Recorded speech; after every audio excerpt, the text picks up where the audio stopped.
sebelumnya boleh perkenalkan diri dulu, Bang? Perkenalkan, nama saya Muhammad Alfarido dari Pendidikan Bahasa Inggris. Nama saya Zulkaisni, biasa dipanggil Isni, jurusan PG PAUD Angkatan 22. Nama saya Dini Julianti dari Prodi PG PAUD Angkatan 22. Nama saya Nadia Kurniawati dari Fakultas Keguruan dan Ilmu Pendidikan. Nama saya Usria Sutanti Ramadhani dari Fakultas Keguruan dan Ilmu Pendidikan, jurusan Pendidikan Kimia dari Universitas Riau. Pertanyaan pertama nih, apa saja contoh pengaplikasian komputer atau teknologi di bidang pendidikan? Di bidang pendidikan ada yang namanya ChatGPT, Zoom, dan Classroom. Classroom bisa seperti kelas virtual gitu, bisa ngumpulin tugas di situ dan bisa nge-submit yang lain kayak announcement dan pengumuman-pengumuman itu. Nah, kalau Zoom atau Google Meet itu bisa pertemuan secara virtual, secara di rumah, secara tidak langsung. Nah, selanjutnya ada ChatGPT, itu sama seperti Google tapi lebih kompleks pengaplikasiannya. Dan kita bisa melakukan yang lebih lah daripada Google di ChatGPT tersebut. Oke, untuk pengaplikasian aplikasi itu di bidang pendidikan, biasanya untuk membuat tugas dan juga aplikasi yang bisa digunakan kalau kami ya Kak, itu Canva sama Slidebook. Nah, contohnya itu kayak memudahkan kita buat bikin tugas gitu, misalnya kayak bikin Microsoft Word atau Excel gitu kan Kak. Jadi itu nanti bisa berguna buat kalau di Microsoft Word itu bisa bikin makalah gitu. Kalau misalnya di Excel itu memudahkan kita untuk membuat data. Contohnya bisa kita gunakan sebagai media pembelajaran, seperti banyak udah tersedia aplikasi-aplikasi pembelajaran seperti Classroom, Zenius, Ruang Guru, ataupun Zoom, Google Meet, dan lain sebagainya. Nah, contohnya itu pengaplikasiannya itu sebagai wadah untuk media pembelajaran.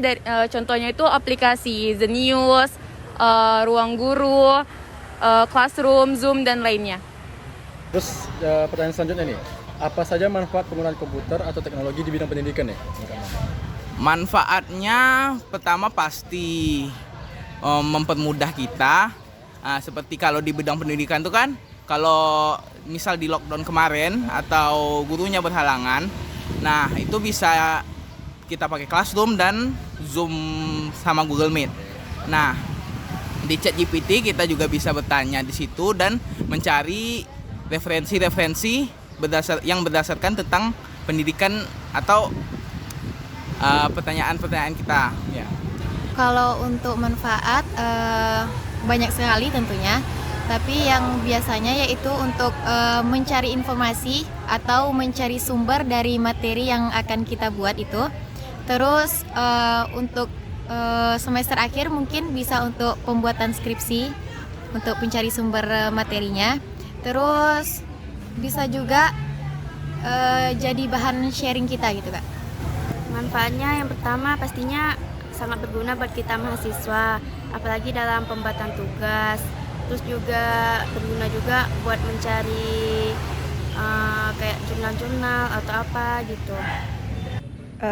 Contohnya seperti kita dapat mengakses informasi edukasi ataupun mempermudah kita mengakses materi pembelajaran. Nah, manfaatnya itu memberikan informasi atau mempermudah kita mendapatkan informasi dari situs-situs pendidikan yang saat ini sedang kita gunakan, seperti misal tadi Zoom atau aplikasi lainnya. Pertanyaan selanjutnya ya, apa saja dampak positif penggunaan teknologi atau komputer di bidang pendidikan nih?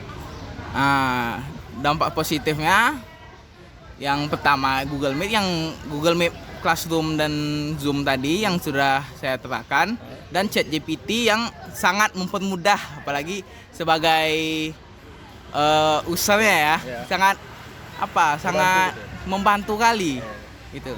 Untuk dampak positif, yang pertama mungkin memudahkan kita dalam melakukan kegiatan, terutama tugas-tugas.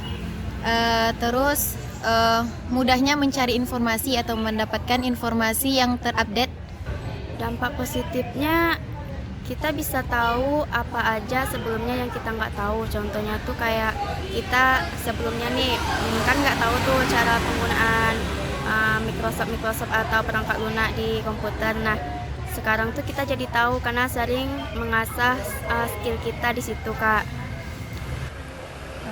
Dampak positifnya yang bisa kita rasakan dapat membantu kita dalam pembelajaran, seperti kita bisa nonton video pembelajaran di YouTube untuk mempermudah kita memahami materi yang ingin kita cari, atau mempermudah kita untuk mengakses informasi pembelajaran lainnya dengan lebih mudah. Nah, dampak positifnya itu dapat mempermudah kita juga dalam mengakses media-media pembelajaran atau mempermudah kita mencari informasi-informasi yang sedang kita cari gitu.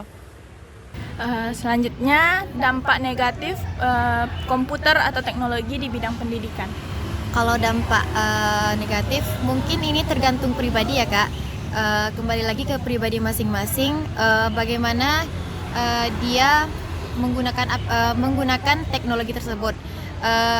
Tapi salah satunya mungkin kalau misalnya kita terlalu banyak menggunakan komputer atau teknologi, itu mungkin akan merusak terutama kesehatan mata dan juga ya penglihatan kita agak buram gitu. Dampak negatif saya tidak melihat dampak negatif dari Classroom, Google Meet dan Zoom, dan saya hanya melihat dampak negatif dalam penggunaan ChatGPT. Penggunaan ChatGPT ini jika digunakan terus-menerus, skill peserta didik maupun pendidik itu bakal menumpul.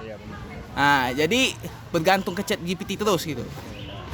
Dampak negatifnya mungkin bisa jadi kita kecanduan, terus lupa waktu gitu.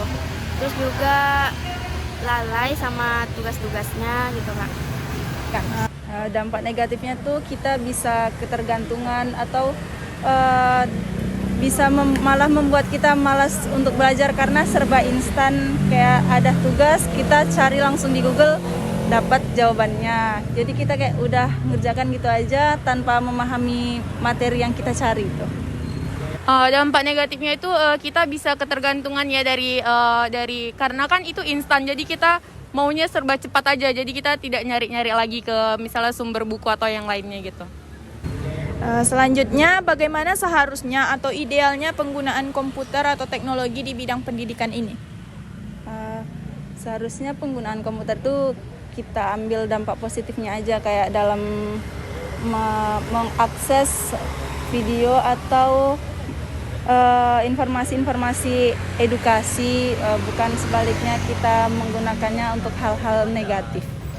Untuk idealnya, mungkin tergantung juga sih Kak kepada pribadi masing-masing, seberapa banyak dan seberapa perlunya mereka dalam menggunakan teknologi atau komputer tersebut.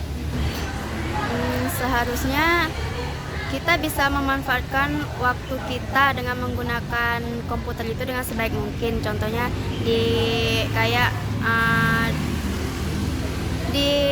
di berbagai hal yang positif gitu kan, Kak. Dan juga pastinya dengan menggunakan itu tuh kita nggak lupa sama waktu kita gitu. Seharusnya itu penggunaan komputer itu tidak mengganggu kegiatan yang lainnya, itu hanya fokus pada pendidikan saja gitu. Yang idealnya ya pemakaian Zoom, Google Meet, dan Classroom itu sesuai jadwal yang telah ditentukan dan tidak mengganggu kegiatan lain. Terus penggunaan ChatGPT. Penggunaan ChatGPT itu bisa digunakan untuk memperbaiki tulisan kita gitu, dan tidak bergantung terus terhadap ChatGPT.